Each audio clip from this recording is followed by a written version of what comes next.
আমি তখন 20 বছরের তরুণী। পরিবার থেকে আমার বিয়ে ঠিক করা হলো 50 বছরের এক বয়স্ক লোকের সাথে। আমার বয়সের 3 গুণ বয়স তার। আবার তিনি ছিলেন বিপত্নিক, আর আমি সদ্য প্রস্ফুটিত ফুল। কুমারিত্বের গন্ধ সবে তীব্র হতে শুরু করেছে। নিম্ন মধ্যবিত্ত পরিবারে আমার জন্ম। বাবার সামান্য আয়ে আমাদের সংসার চলত। আমার মা কখনো অভিযোগ করেননি। দুবেলা দুমুঠো খেয়ে স্বামীর সাথে থাকতে পারাটাই তার কাছে ছিল সুখের সংসার।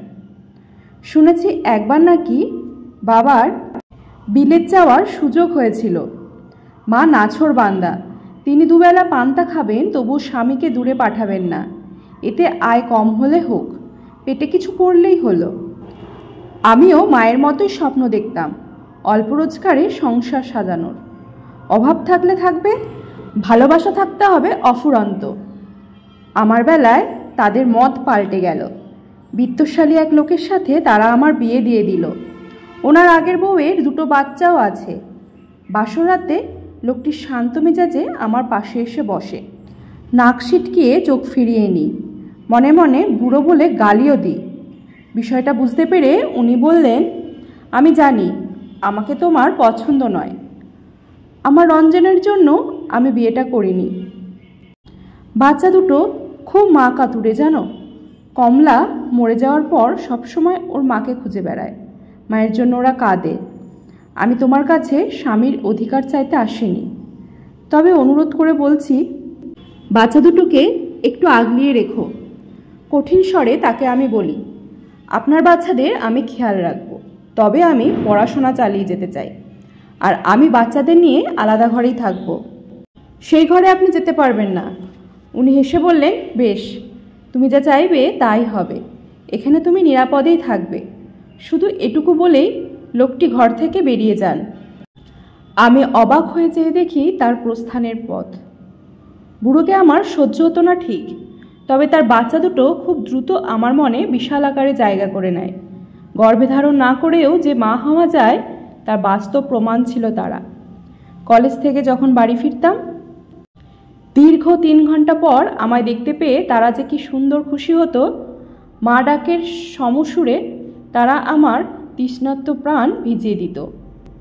একবার প্রচণ্ড জ্বরে কাতরাচ্ছিলাম। বুড়ো খুব উসখুস করছিল। অস্থিরতা নিয়ে আমার ঘরের দরজার সামনে অনবরত পায়চারি করছিল। তার ভেতরে ঢোকা বারণ।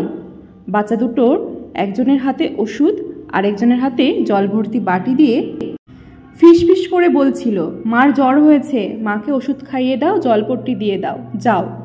বাধ্য ছেলে মেয়ের মতো তারা আমার মাথায় জলপট্টি দিয়ে দিয়েছিল। গুটি গুটি হাত জোড়ায় ভাত মেখে আমায় খাইয়ে দিয়েছিল। আর বুড়ো দরজার সামনে দাঁড়িয়ে অপেক্ষা করছিল। হয়তো ভাবছিল কখন ওপর মহল থেকে অনুমতি প্রদান করা হবে, ভেতরে আসতে পারেন। বুড়োর ঘর পেরিয়ে আমাকে রান্নাঘরে যেতে হতো। প্রায় সময় দেখতাম তিনি তার প্রথম স্ত্রীর ছবির সামনে পাথরের মতো দাঁড়িয়ে আছেন, হাত দিয়ে ছুঁয়ে দেখছেন। প্রথম দিকে বিষয়টা ভালো লাগলেও পরের দিকে খুব রাগ হতো। কেন হতো বুঝতে পারতাম না। পুজোর আগের দিন আমি রান্নাঘরে পায়েস রান্না করছিলাম। বাচ্চা দুটো বায়না করছে তারা গুড়ের পায়েস খাবে। আমি উৎফুল্ল মনে আমার বাচ্চাদের জন্য রাঁধছি। এমন সময় মানুষটা রান্নাঘরের সামনে এসে দাঁড়ালো। হাতে বেশ বড়সড় বাদামি রঙের একটা প্যাকেট। উনি সামান্য ঝেড়ে কেসে বললেন, এটা তোমার জন্য। আমি বললাম, কি আছে এতে? কাজ শেষ করে খুলে দেখো। টেবিলের ওপর প্যাকেটটা রেখে গেলাম। উনি চলে গেলেন। আমি রান্না শেষ করে প্যাকেট হাতে নিজের ঘরে চলে এলাম। খুলে দেখি খুব দামি একখানা শাড়ি, সাথে একখানা চিরকুটও আছে। তাতে লেখা, তোমায় নীল আর সাদায় বেশ মানাবে। জানি আমার জোর করার অধিকার নেই, তবু আগামীকাল শাড়িটা পরলে খুব খুশি হব। শাড়িটা আমার পছন্দ হয়নি, কিন্তু চিরকুটের কথাগুলো আমায় বাধ্য করলো পুজোর দিন শাড়িটা পরতে। বুড়ো সেদিন গভীর চোখে আমার দিকে তাকিয়েছিল। অনেকবার চোখে চোখ পড়েছে।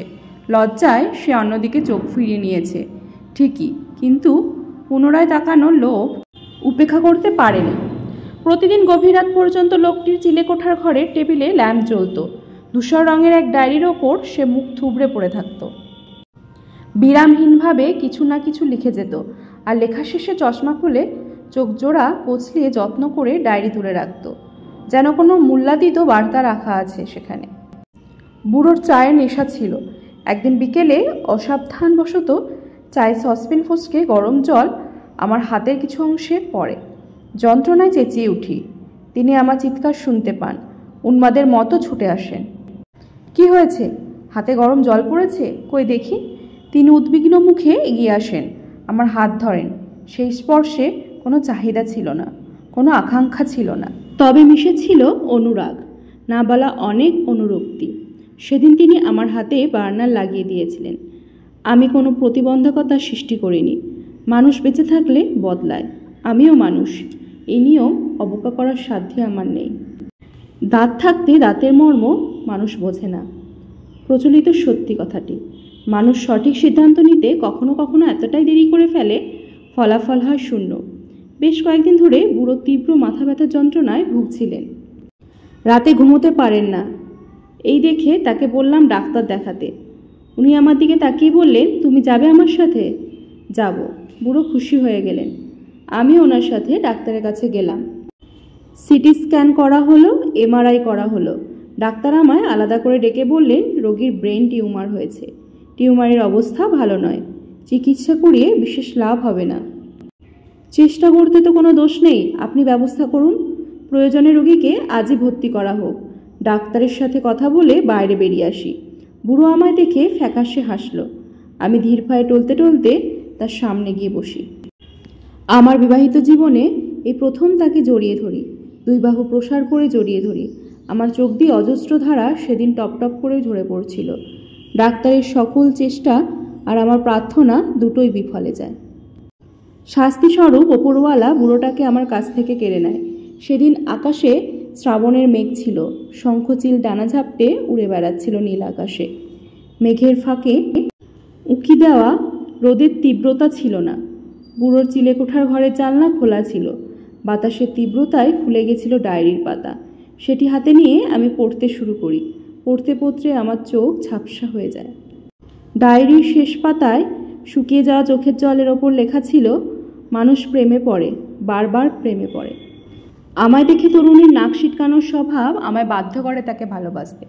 রান্নাঘরে কর্মরত তরুণীর কপালে জমে থাকা বিন্দু বিন্দু ঘাম আমায় বাধ্য করে প্রেমে পড়তে।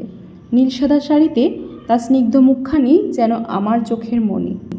হয়তো একদিন ফুরিয়ে যাবে আয়ু, তার হাত ধরে জ্যোৎস্না দেখার ইচ্ছাটা ইচ্ছেই থেকে যাবে। তার দীর্ঘ কালো চুলের ঘ্রাণ নেওয়া আর হবে না, লুকিয়ে তার রোদে ভেজা সেই মুখ আর দেখা হবে না। আমার বাচ্চা দুটোর সাথে তার খুনসুটি, সেই মূল্যবান মুহূর্তগুলো আর উপভোগ করা হবে না। জানি তার চোখে আমি অপরাধী, তবু সে ভালো থাকুক, নতুন করে বেঁচে উঠুক তার স্বপ্নের আত্মা। শুধু আফসোস থেকে যাবে, ভালোবাসি কথাটা আর বলা হলো না। আকাশ কাঁপিয়ে সেদিন আরও একবার কেঁদেছিলাম। চিৎকার করে বলেছিলাম, আর বুড়ো বলবো না তোমায়, শুধু একবার ফিরে এসো, একবার সুযোগ দাও ভালোবাসার। সে আর ফিরে আসেনি। মৃত মানুষ কখনো ফিরে আসে না।